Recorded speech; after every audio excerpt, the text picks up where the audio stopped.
Hey everyone, today we have a different topic for you. This looks at how companies increase their exposure of products outside of traditional means like advertising. For instance, when a company advertises on a traditional media outlet, that's different from when they do other forms of advertising like through marketing development with partner companies or affiliates in the channel. Today we're talking about that. We'll be going over how these different avenues of exposure happen, how they are generally agreed to, what it means, and if it means anything for you. We'll also be talking about some of the way that the retailers operate, like Newegg and Amazon, for instance, without too much on the specifics, but enough to give you an idea of how company A versus company B might get more exposure on one of those retail outlets versus another.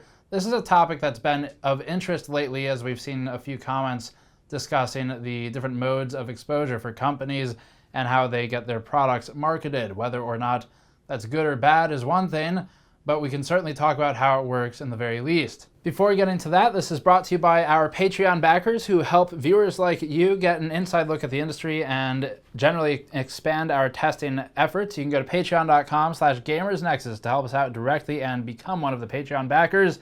Or you can go to gamersnexus.squarespace.com to pick up a shirt like our new GN Anniversary Edition logo shirt. So today we're focusing on a discussion of Marketing Development Fund, or sometimes called Market Development Fund, which is abbreviated as MDF. This is a term you hear a lot working in the industry, whether on our side or on the manufacturer side, and it has different meanings to different people, to different companies, even to different industries. But within the world that we occupy in computer hardware, generally the idea is that MDF is an allotment of money or rebate or some contingent of currency, whether it's a credit, a rebate, or just hard cash, that can be spent toward things with the companies that are in partnership. This is generally used for the partners to push their channel exposure. So for example, an SI would have an MDF allotment with someone like Intel, with AMD, maybe with NVIDIA, maybe with Corsair, or really any of the manufacturers you can think of. They generally have different agreements in place with one another. Strategic alliances are sort of in the same bucket, but a bit separate. And that helps the companies expand their brand awareness and expand their shipment of certain products, like maybe a power supply. You ship more of them in a particular quarter if you establish an alliance with an SI and establish some sort of MDF between the two companies so that everyone feels happy with the agreement at the end of the day. So this is something that's a very interesting topic. It's one that we were able to fortunately speak with some of the SIs, some of the manufacturers about, and get some insight. But overall, this is actually an object with which you come into contact on a daily basis, maybe without even knowing it. So for example, when you go to Newegg and you see those banners on Newegg's websites, those generally come from a pool of MDF, whether through rebates or otherwise, and that's because those banners aren't free. So if you see a banner advertising a particular company's product, either they have straight paid for the banner, which from what I've been told is fairly uncommon, or more likely, they have an account with Newegg already, they have some MDF that they can spend, the manufacturer that is, and then take out a banner for something like a holiday. But let's take it back a step. As stated earlier, MDF is seen as different things to different companies and different people. Generally speaking, MDF is distributed as something like a rebate, or in some cases just hard cash once a certain agreement has been fulfilled. For example, ship X of our product in your systems and fulfill a quota for whatever quarter, and we'll give you Y amount back for each of those systems shipped, in which case the company either gets that in a rebate that can be spent with their partner, for example, on hardware that can be used, they can lower their cost for the systems and their bill of materials, or maybe just in hard cash that they can use for whatever they want. It depends on the agreement established between the two companies, of course. So this is different from buying in bulk. An SI might, for example, buy 20,000 units of a particular motherboard or something like that if they know they're shipping a lot of SKUs of a specific build for a specific period of time. Buying a lot of units is different from MDF. They might have a lower cost on those units than you would as a consumer. This is how some of the SIs are able to get their prices so close to DIY prices, even though they're assembling it for you. And that's because they are, one, the SIs generally will ask for things outside of the retail packaging, so either just in a brown box or some other low-cost packaging, so you cut a whole lot of money off right there because the boxes are actually expensive in some cases. And then two, they're just exceeding MOQ, or they're really ordering high volume, which, as always in any kind of supply or manufacturing business, means that your cost goes down, as we discussed somewhat recently in an Ask GN actually. But that's different than getting something like a rebate for fulfilling contractual agreements where you might be placing specific products in specific systems. So let's go through a few examples of this in action. The main one here, MDF is mostly useful as something like a rebate pool of money. So let's take a retailer as the first example, and then we'll look at manufacturer internal relations next. If you're looking at someone like a retailer, what might happen is a company, let's just go ahead and call it company X, because I don't think any companies we work with start with X. I'm not going to draw any conclusions. No, it's not Sigma Tech. It's not them, I swear. Company X might go to Newegg and give them $100,000 per period of time, let's say per quarter. So we give Newegg $100,000 per quarter for operating services. What does that include? That includes things like handling your inventory, holding the stock physically in a warehouse at the Newegg location, supplying an analytics engine where you can track the sell-through rate, for example, of a product, or generally just handling and shipping things and giving you materials and software to conduct business through that retail outlet in a way that hopefully makes you money. You pay for that service, but what do you get in addition to that? Newegg has to sweeten the deal. So what do? One thing they might offer is say, okay, as part of your $100,000 you're paying us for this quarter, what we will also do for you is give you a pool of money, MDF, that you can use for other things, like banners on our website to promote your products during periods of time which you find useful for driving sales higher. So that's part of it. You get this pool of money that, with this specific example, that company X can tap into, pull $10,000, let's say, and maybe use space at Newegg's booth at a trade show. They exchange this MDF that they already have with Newegg, so it's not seen as coming from an actual account. It's still money. It's still real money, but it's not coming from the same budget as the marketing team might normally be spending from, where they're given a certain budget for advertising with media outlets, or for trade shows, or for flights and transit for employees to go to trade shows, or for media members to go to media events. That's a different allocation. And so MDF can be pulled from to, one, mentally make it feel like you're spending money from a different place, and then two, in reports, you are spending money from a different place. So it gives you the ability to be a bit more mobile with what you're deciding to do. So some of that money from Newegg's MDF for Company X might go to buying space at their booth at a trade show, or and effectively look like a $0 spend, because you've already spent the money at the beginning of the quarter just for the services of being sold on Newegg's website. So that's one example. Another example is you might have manufacturers of hardware approaching SIs and saying, we want you to fulfill this quota or ship this many systems with this particular product that we make for the next period of time. And in exchange for that, we will give you rebates, or we'll give you big discounts on this item so that you can improve your margins, or so that you can undercut your competitors in price, or whatever it may be. Basically benefit the business if you use this product in your systems. Intel and AMD both do this, as an example that everyone's familiar with. So for a specific example, there have been times when we've received systems from SIs that might contain specific components that were put in there because of an agreement with the company making the component. An example would be a GPU. For instance, there was a period of time when there were review systems going out from SIs that contained a very specific model of GPU, and that was as part of an agreement to drive down the cost and benefit the SI. And then, of course, once we get it in-house, we do whatever we want with it, swap the GPU if we need to, or whatever, but they've fulfilled their agreement, and so the manufacturer is happy, they get their MDF share, and they can spend that however they have agreed to spend it. And the big point here is that really everyone does this. It's just a matter of how much money do they have and who can outspend the other.